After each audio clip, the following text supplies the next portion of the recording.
Right.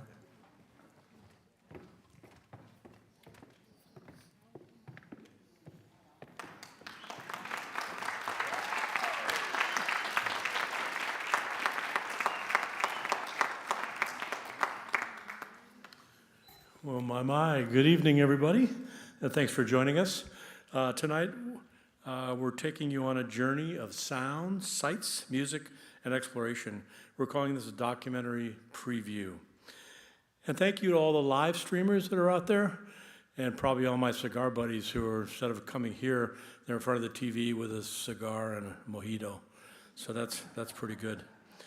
All right, I have to start by doing this. The last time I had a show, my granddaughter and grandson were waving at me, and Brecken and Finley said, "I waved at you the whole show and you never waved back." So I want to wave at Brecken and Finley. Where are you? There you are. Okay, good. Okay, so we're going to take you on a journey tonight, but I wanted to start off with this one concept. Being a musician has certain qualities, right, Joyce? And no comment. And we're only as good as our last concert, just like an athlete. And so we're always preparing for that concert, and then we just evaluate, but we get rid of the music, and we get some more music. Well, as a musician, you need people who are going to capture those moments, to record audio, video, to save everything, and then create backup after backup. And I just wanted to introduce to you that person who has done that in this project. Say hi to Ed Tillet.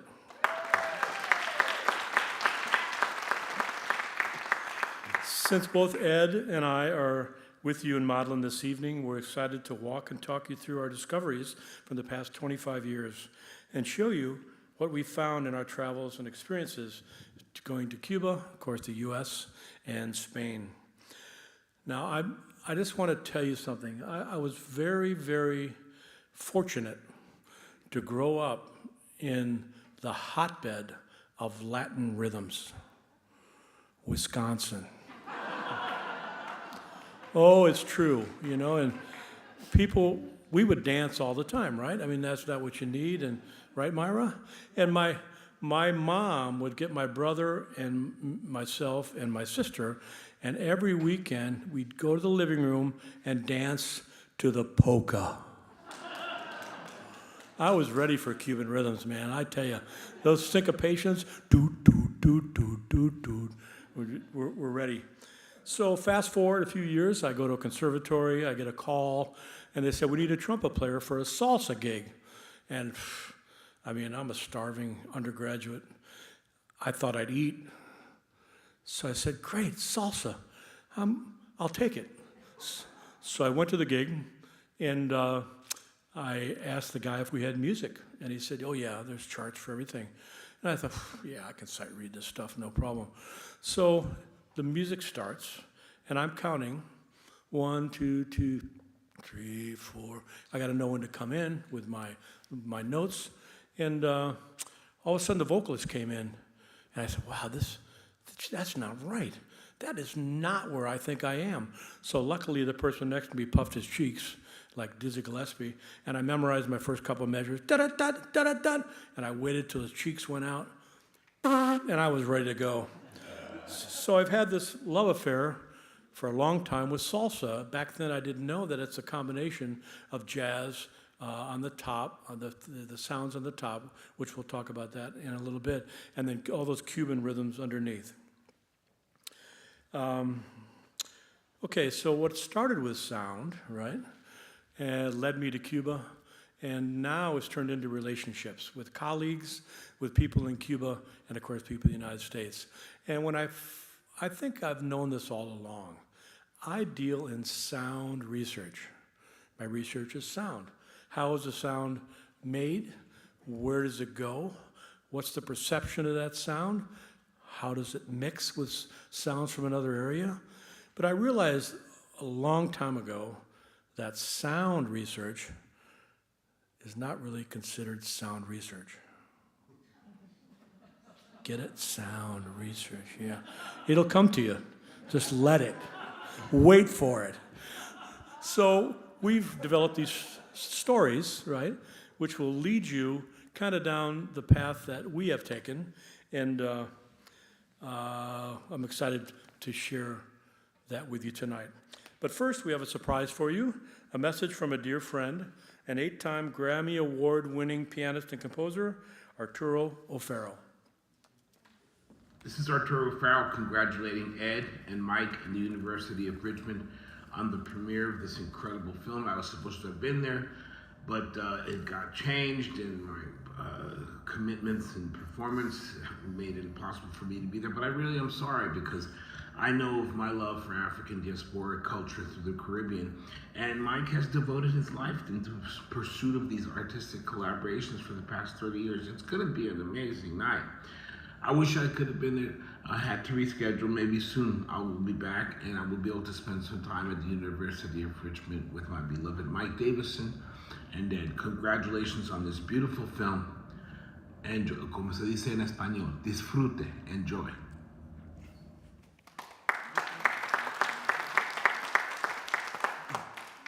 Sound research. I'm just kidding. In my 30-plus years of traveling and research related to Cuba, I've had the pleasure of working with many scholars, musicians, photographers, students, and others, both here in the U.S. and other countries, have joined in on the mission of documenting and collaboration. My time in Cuba has been enriched as has the university's program and classes, through the work of my friends and colleagues. Ed Tillet jumped into the adventure about 25 years ago and has served as the producer and director of several projects. Our first documentary, Cuba, Rhythm and Motion, was a monumental task. You're welcome to watch that on YouTube. And tonight, after another many years of work, we are presenting some new material that focuses on the roots of Cuba's influence on world music. Ed will join me now to help showcase the media and discoveries we've been assembling for the past 15 years. Ed? Thanks, Mike. Well, it's been an exciting series of journeys, as my friends and colleagues have often told me. It's about time you stop talking about Cuba, talk about something else. And of course, the volume of media and the recordings and the photographs and the memories certainly fills up multiple hard drives, as Mike mentioned a moment ago, and file folders, which, by the way, are all available to any scholar pursuing study or interest in the work that we've done. I'd like to reinforce that any media that we have is available to scholars, students, and those studying because it falls under the purview of the University of Richmond. And there are so many to acknowledge, really, who have contributed to the body of work that we could take half of this evening just introducing and thanking them, especially the university, providing support along the way. We certainly would be remiss, though, if I didn't thank and recognize a good friend and traveling companion over the years, Mr. Claude Carmichael from Franklin, Tennessee, who accompanied us on the latest visit to Cuba and was pressed into service as a videographer under circumstances that can only be appreciated if you had been there this last time. Claude, I know you're out there somewhere. Thank you very much for being with us. And Claude is a musician in his own right, went to Duke University, got a degree in music, and found out that the best way to make a living was to own an investment firm. So that said, I hope that tonight we can energize you with the remarkable footage and recordings that we've captured over the years on our visits to Cuba. If you are here this evening, it's probably because you are interested in the music and culture of that country and of the U.S. and elsewhere. We've assembled and edited and organized some stories and performances that will validate the thesis that when we trace the evolution of Cuba's rhythms and other influences that shape world music and expression, the compass always points to Eastern Cuba, the island's first large city, former capital, and shipping port of Santiago de Cuba on the southern coast plays a dominant role in that mosaic. I'm going to give you a little idea about where that is. Baracoa is up on the north coast. You can see those little red squares. That's the route that we traveled in June of 23 when we decided to go deep into Cuban culture and music of the eastern part of the country. And Baracoa is on the north coast. It's not an easy port of entry, but it nonetheless anchors ancient traditions and ethnicities that factor into the equation of musical influence that Cuba has imprinted on us all. So unraveling and defining African imprints in Cuba through the centuries and the ways in which people from the African continent and Europe contributed to Cuba's cultural evolution is a formidable task. It really is. But several leading scholars over the past 100 years plus have conducted important work in the field, including Fernando Ortiz, who you will hear about in a few minutes, Lydia Cabrera, and Ned Sublette, just to name a few. So this is where we traveled, and you're going to see some incredible footage from that part of the world. We've organized the components of this documentary into a series of questions. What does Cuba's music mean to Cubans? What is Santiago de Cuba's relevance? The music called son is foundational to the understanding of today's music. How did that happen? How has conga survived, and what is its importance to Santiago, Cuba? How can two countries that haven't traded with each other since the 1960s still blend their music, even to this day? Where have all the rhythms of Cuba gone? Let's begin with a performance of a traditional son piece that was the most popular export from Cuba going back to the 1920s. Most people think that cigars and rum are the chief export, but we both agree that it's rhythm. El Menacero, or the peanut vendor, became an instant hit after multiple leading musicians recorded it, including Don Espiazu, Benny Goodman, Louis Armstrong, Duke Ellington, and others. RCA mislabeled the tune, called it a rumba, even misspelled the word. It was exotic, primitive, of African origin, and exciting. I hope you will notice the instrumentation. We'll play you the video in a minute. There's a trace, which is their guitar. There is bongos, which are the little drums invented by Cubans. Upright bass, trumpet, of course. And look what I have right here, claves. Now claves, is that too loud?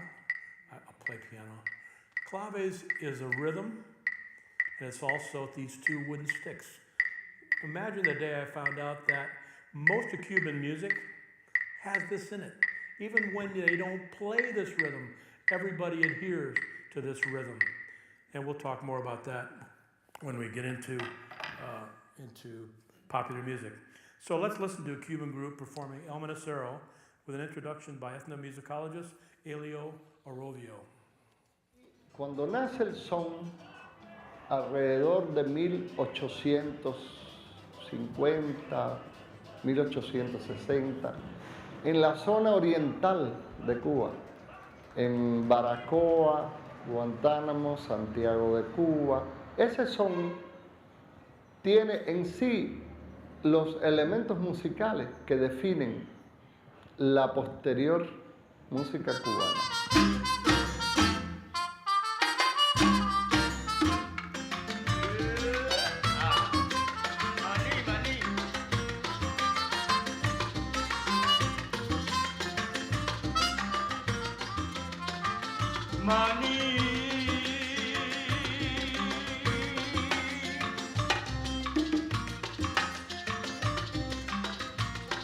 Si te quieres por el pico divertido, mete un cucuruchito de maní.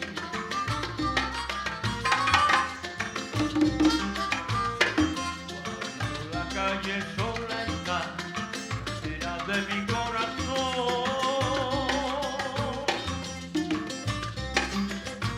El manicero entona su pregón y si la niña escucha su cantar, llama desde su balcón.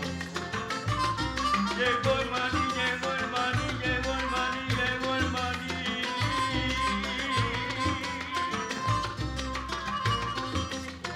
Cuando la calle sola está, será de mi corazón. El manicero entona su pregón y si la niña escucha su cantar, llama desde su balcón.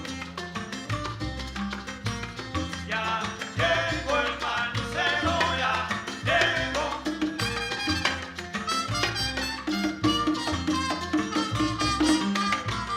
Ya llegó el manicero, ya llegó.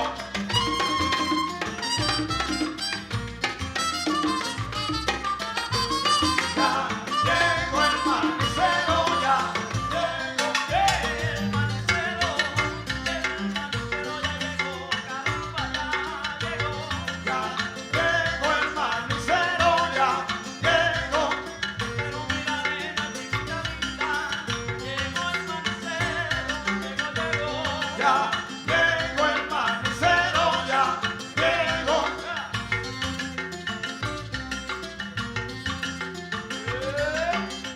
Calientico, tranquilo, tranquilo nada más.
Acabó el maní. Yes. And that was That was one take, by the way. One take and about 5 cameras. It was a magical afternoon in that part of Cuba. Fernando Ortiz, a Cuban attorney educated in Spain, turned anthropologist, essayist, and philologist, pioneered the study of neo-African cultures in the Americas, particularly in Cuba. His publications were influential in the emergence of the Afro-Cuban movement. As he researched deeper into the history of Cubans who had been enslaved and brought to the island, he discovered what they already knew. Quote, "I began to research, but I soon understood that, like all Cubans, I was confused. Not only did I encounter the curious phenomenon of a black masonry, that is, abacoa, look that up, but a complex tangle of religious survivals proceeding from different distant cultures, and with them various lineages, tongues, musics, instruments, dances, songs, traditions, legends, arts, games, and folkloric philosophies. That is, all the immensity of the African cultures that were brought to Cuba, fully unknown by the men of science. And all these were presented here in the most intricate form possible because they were transferred from one to the other side of the Atlantic, not in systematic reseedings, but in a chaotic transplantation, as if during 4 centuries the slave-trading pirates had been burning and chopping down the forest of black humanity and had thrown onto the lands of Cuba uncountable boatloads of branches, roots, flowers, and seeds ripped out of all of the jungles of Africa, mixed together and confused.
Conga is a kind of music that we in Santiago use in carnival time.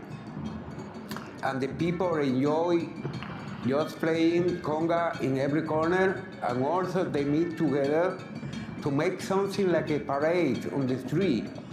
And people from different areas of the city, they join in and play, and they also made a kind of competition to see what the best conga is.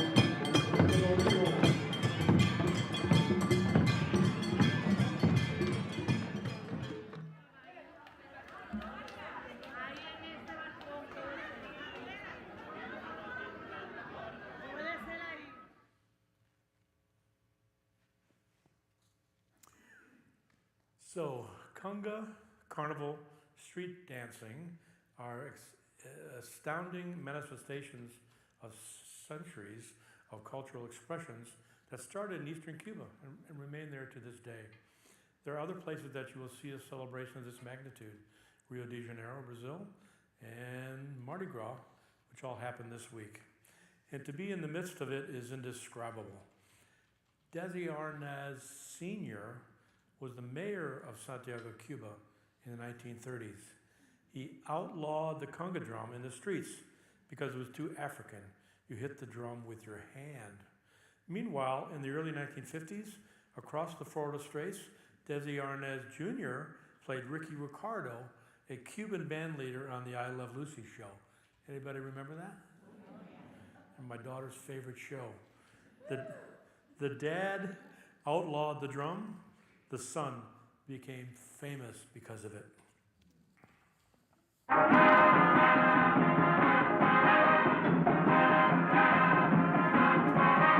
Yo quiero pedir que mi negra me quiera, que tenga dinero y que no se muera.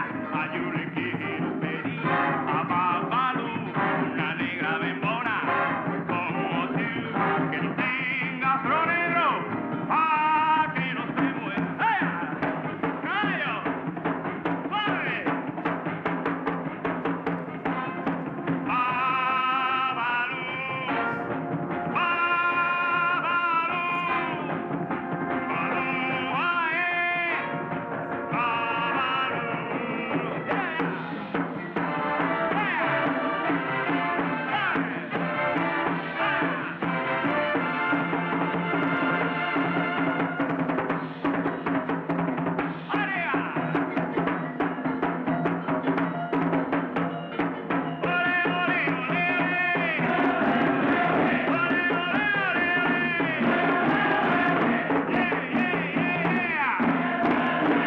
arriba con la compa.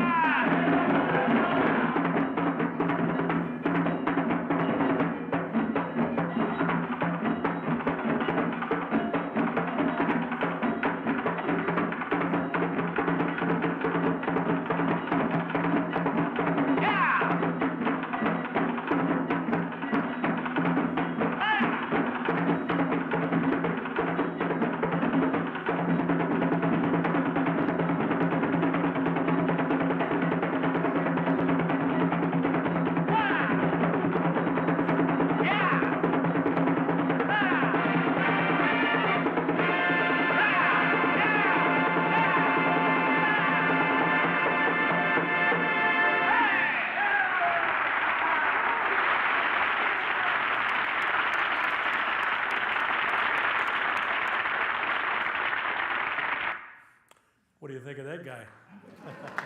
Pretty cool.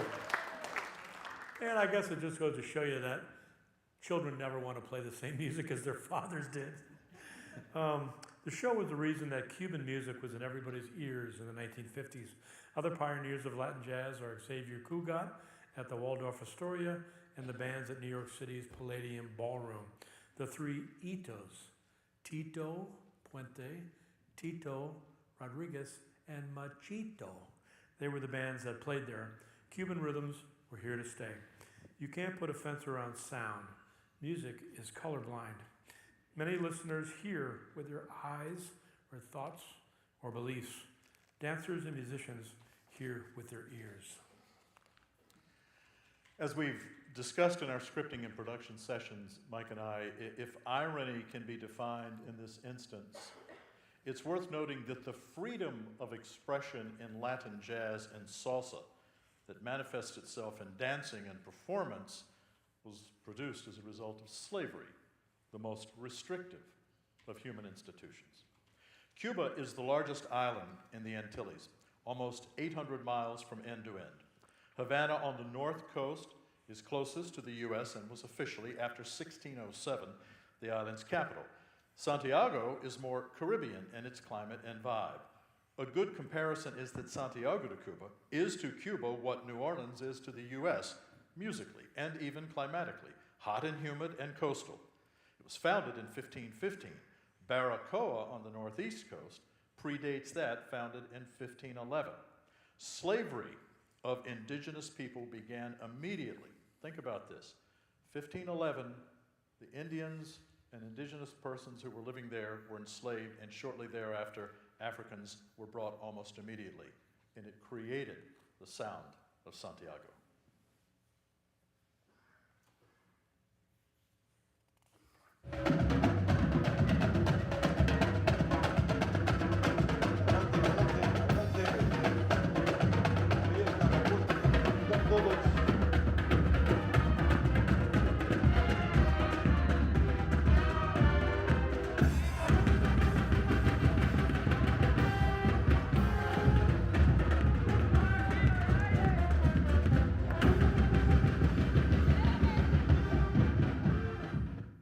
In Santiago de Cuba, there is a strong Afro-Cuban tradition, and we can hear the Haitian influences.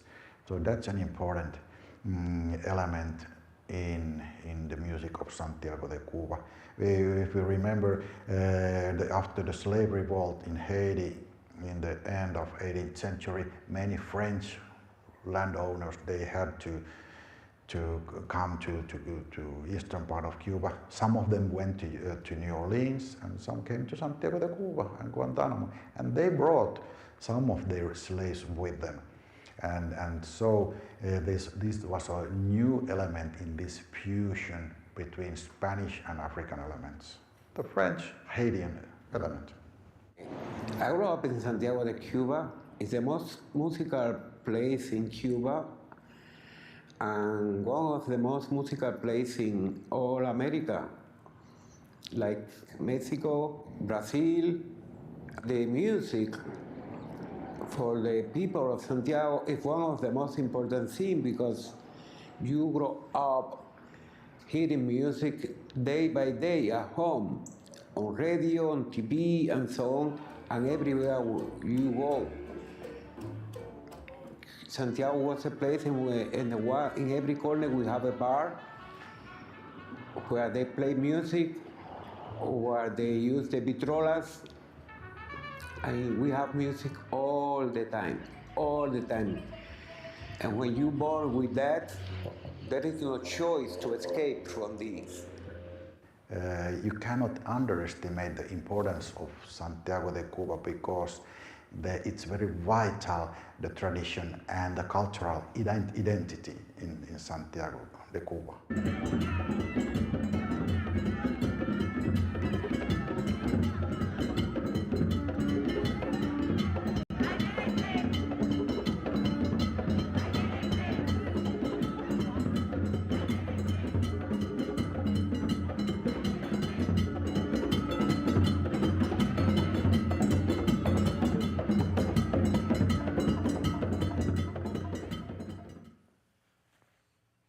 So the differences between Havana and Santiago are evident really at all turns. In Ned Sublet's 2004 seminal work titled Cuba and Its Music, From the First Drums to the Mambo, he writes, the eastern side of the island had not experienced the proliferation of the sugar estates in the 19th century, as did the western side, and accordingly never received huge influxes of new Africans.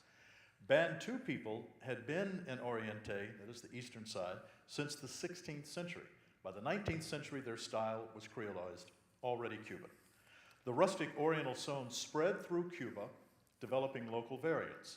Once the son moved out onto the larger world, it became pan-Caribbean music cultivated faithfully in the Dominican Republic and Puerto Rico, and elsewhere as well. Sublett says the best evidence suggests that the son appeared during the period when much of what we think of as Cuban music took shape, the last third of the 19th century.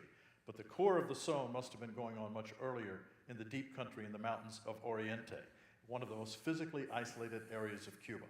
Around Baracoa, it is noted that Nangong and Kiriba, simple, repetitive forms that are a sort of older cousin to son, where it was being played in 1868, and it continues today. So what do Cubans think of when they identify with music of their country? It all depends on who you ask and where you are. My experience is I found that Cubans value music and the arts as much as they value food.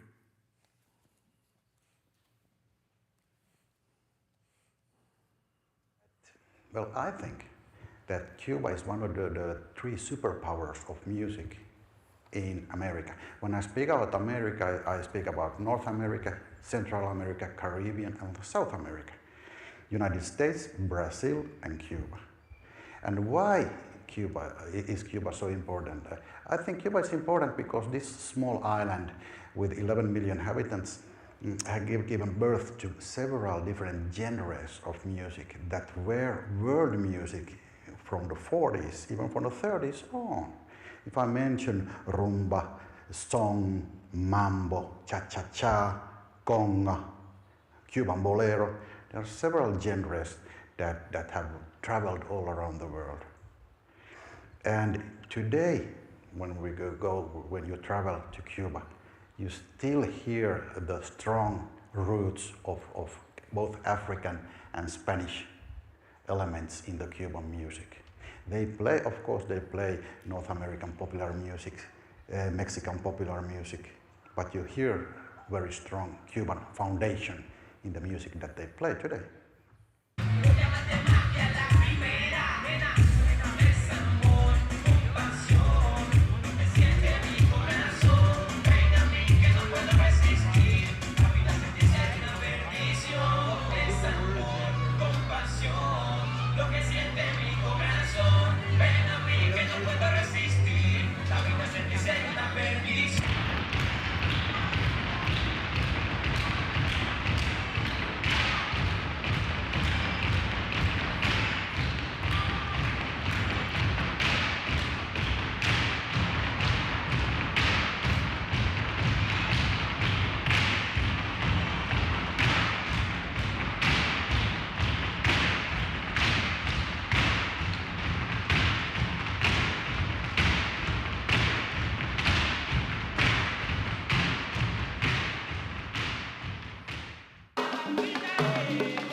The musicians we found in Baracoa are so special because they have the only group that try to keep the tradition of the Cuban music.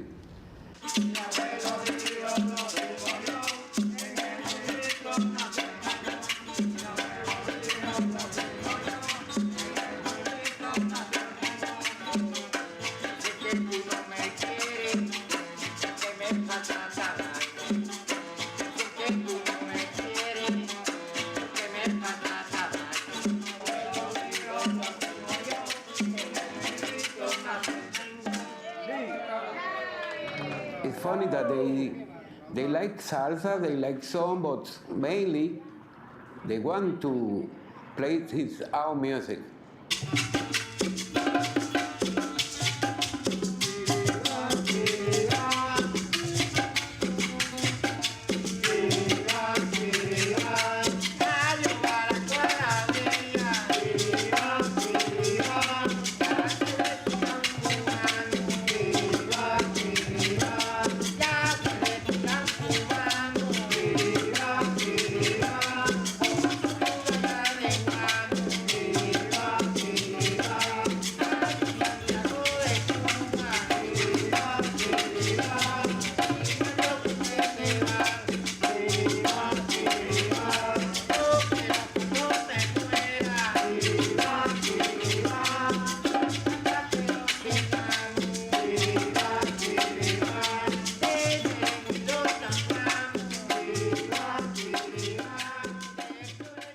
Y ahora otro ritmo de Guantánamo, un nengón. Y dice así.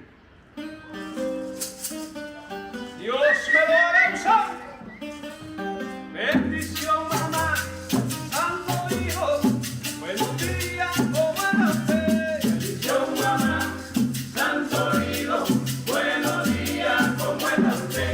Bendición, mamá, santo hijo, buenos días, ¿cómo era usted? A Clarita y Monteverde, son pueblos de allá y aldera, y de ese niño yo vi, bendiciendo santo mi abuelo, bendición mamá, santo hijo, buenos días, ¿cómo está usted? Bendición mamá, santo hijo, buenos días, ¿cómo está usted? Bendición mamá, santo hijo, buenos días, ¿cómo está usted?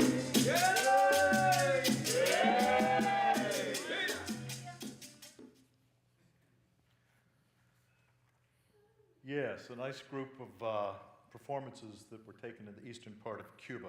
We did some last-minute editing on that, and in the final documentary, you'll see where some of those places are located. That said, a standalone example of what Cuban music means to a street musician named Billy Benny Morey in Santiago is a delightful video, you're about to see it, that we captured. He has always charmed us. The original Benny Morey was a successful vocalist, band leader, and songwriter in the 1940s and 50s, and was revered throughout Central America, Dominican Republic, Brazil, Puerto Rico, Mexico, and eventually back to Cuba when he returned from Mexico City.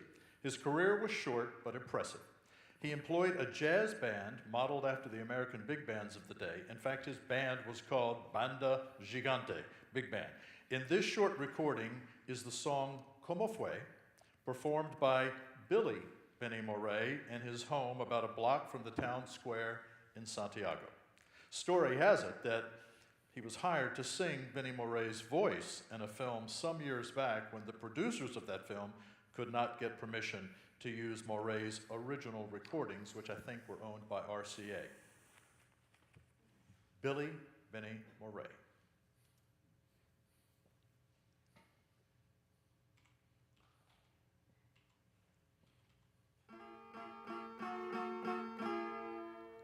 ¿Cómo fue? No sé si grité, ¿cómo fue? No sé explicarme ¿qué pasó? Pero de ti me enamoré.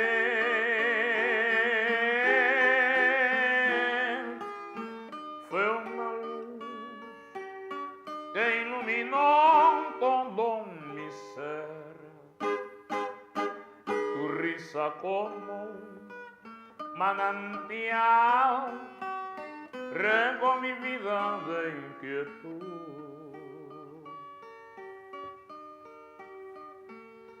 Fueron tus ojos o tu boca, fueron tus manos o tu voz. Fue a lo mejor la impaciencia de tanto esperar tu llegada más, no sé decirte cómo fue, no sé explicarme qué pasó, pero de ti me enamoré.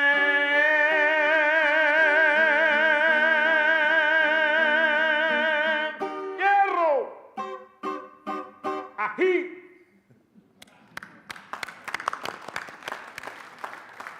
He can't hear you, but he can feel it. I hope you enjoyed that.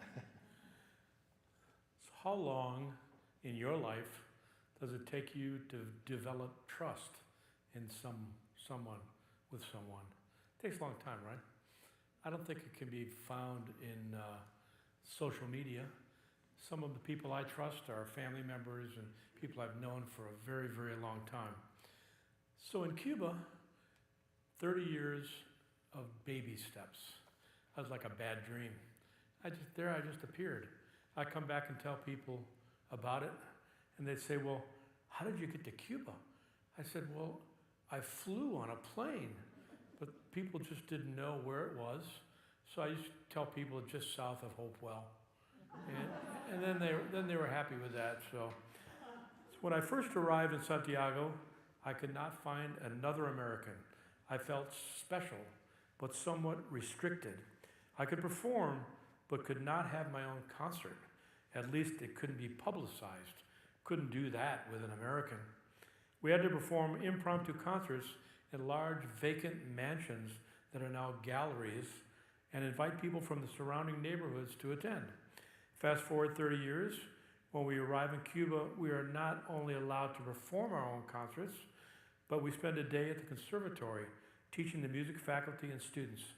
It has always been my goal to be with Cubans, to chill out, perform, bring students and professionals to perform, and to share the stage with everyone. As mentioned, you cannot put a fence around sound. In spite of politics, the music of Cuba and U.S. has been blending all along. So these relationships developed into a few things I'll tell you that I'm just honored to be a part of. I just happened to be there. So I was the first American to play in a brass quintet in the whole country of Cuba. I was the first American to perform at the Santiago Jazz Festival. The first American to play a classical concerto with the Oriente Santiago Symphony in Santiago.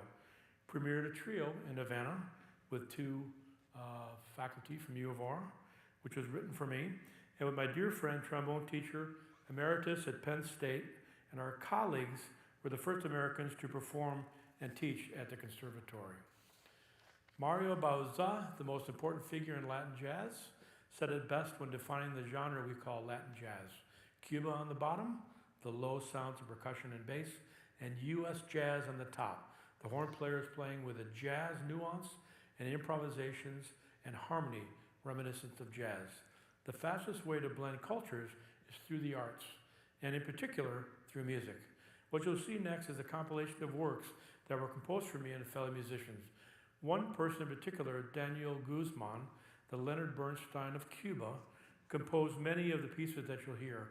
Ed and I went to Cordoba, Spain to interview him last year, months before he passed. That footage will be in our next documentary. We're still blending the two musics together. In fact, I call what we've done in Cuba jazz diplomacy, solving a rift with a riff. Enjoy the pictures at an exhibition was composed by Modest Mussorgsky. Mussorgsky walked through an art gallery and wrote musical movements depicting the scenes on each painting painted by Victor Hartmann. We took this concept and performed pictures at a Cuban exhibition whereby a jazz ensemble formed by both Cubans and Americans performed original music to depict what was painted on each painting. The music was composed, you will see this in a moment. We sat side by side rehearsing and performing. When I play next to a Cuban, I play a little bit more Cuban. And when a Cuban plays next to me, they might play a little bit more American. Blending takes place.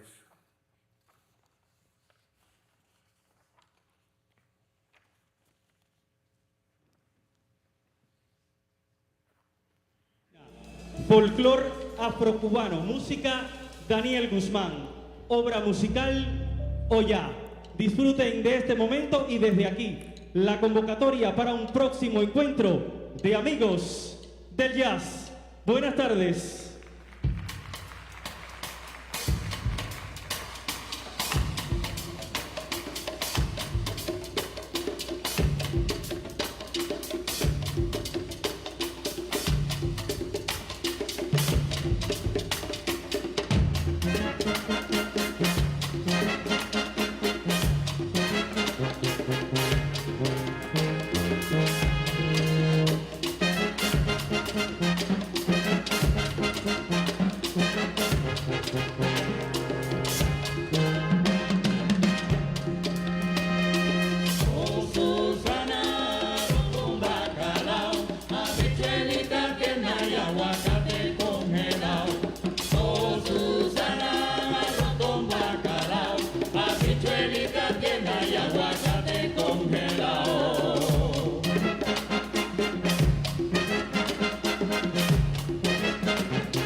So where have all the rhythms gone? Well, quite frankly, they never left. You will find them in this inception of what we call jazz, second line drumming of a funeral band in New Orleans, and what we call salsa, to name a few. The king of salsa, Tito Puente, is a New Yorican and considered the king of this music. When asked about it, he said he played nothing but Cuban rhythms his whole life. Also, the Cuban clave appears in many top 40 hits. You know what? The blending is still going on to this day.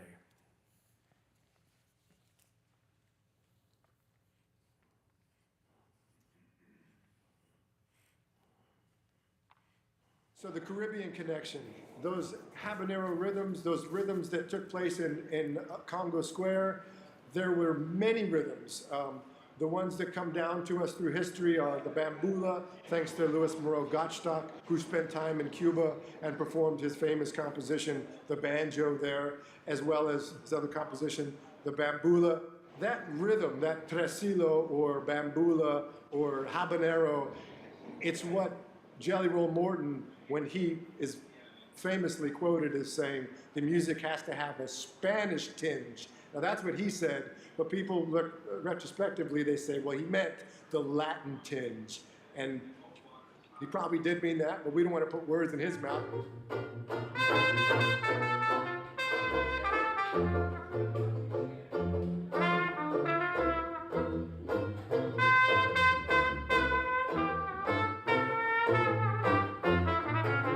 Raymond Williams, y'all, give a hand.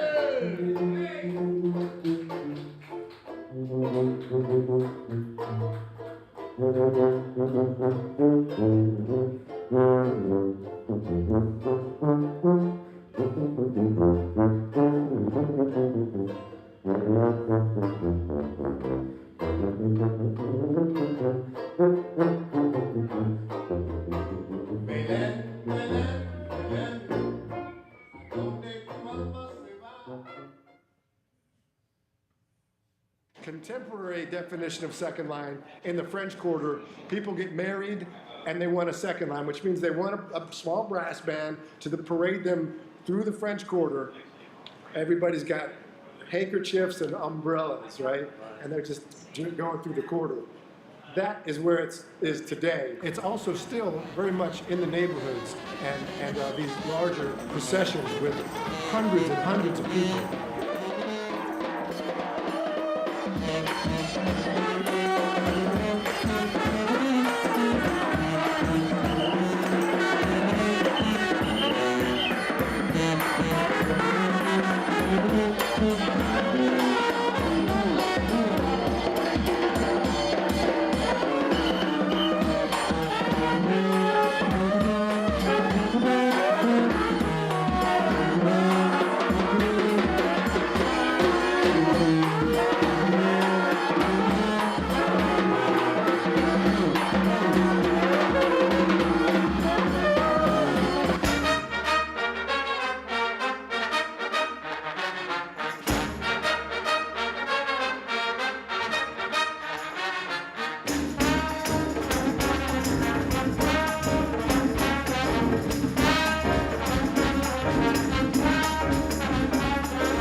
música clásica cubana hemos tenido compositores muy importantes que han logrado llevar a este género la esencia rítmica de la música cubana.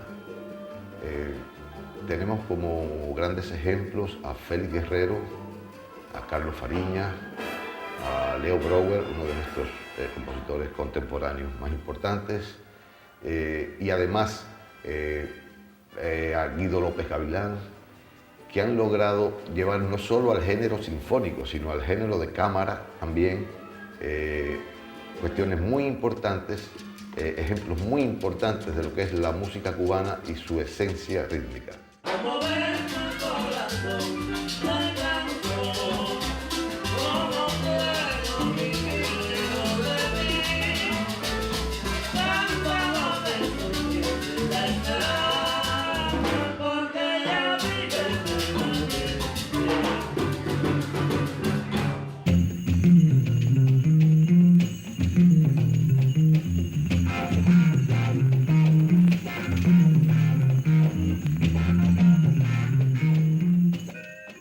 Founded in 1973, Irakere, a group of young performers led by Chucho Valdez, fused the funk of Sly and the Family Stone, the soul of James Brown, and the psychedelic guitar of Jimi Hendrix to electrify their young Cuban audiences.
Yo tengo más que leopardo, porque tengo un buen amigo.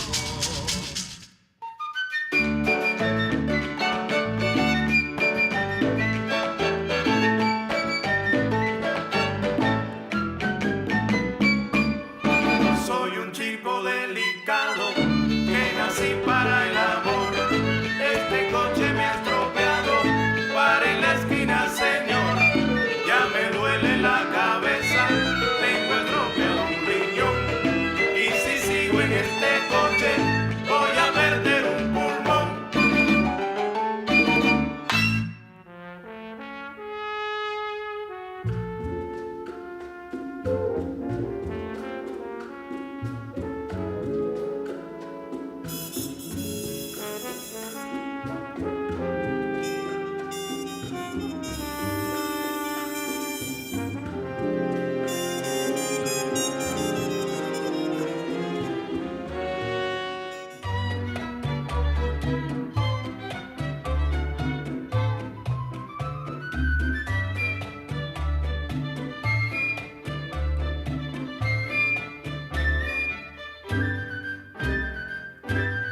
Siempre en su casa presente está el bodeguero y y el cha-cha-cha, vete a la esquina y lo verás, que atento siempre te servirá. Anda enseguida, córrete allá, que con la plata lo encontrarás del otro lado del mostrador, complaciente y servidor. El selecto del tambor es la alegría del sonero, es cuiro, maraca y quinto con la conga, alegrando al mundo entero. Sigue mi gente y activa, alegrando corazones, la salsa que de ellos se les sale a borbotones.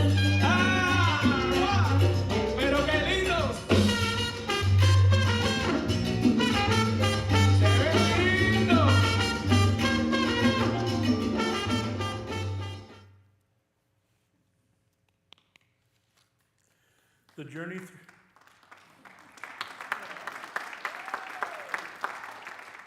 The journey throughout Cuba has taken us to many places. We have discovered that the compass always points to Santiago when listening to Cuban music. In our last journey, we have traced the music of son to Baracoa. Don't worry, we will come up with more questions, and I guess we'll just have to go back. Thank you for joining us this evening. Thanks to all our live streamers, the modeling staff. Ed and I will be around if you have any questions. Good night, good music, and stay in clave. Thank you. Thank you.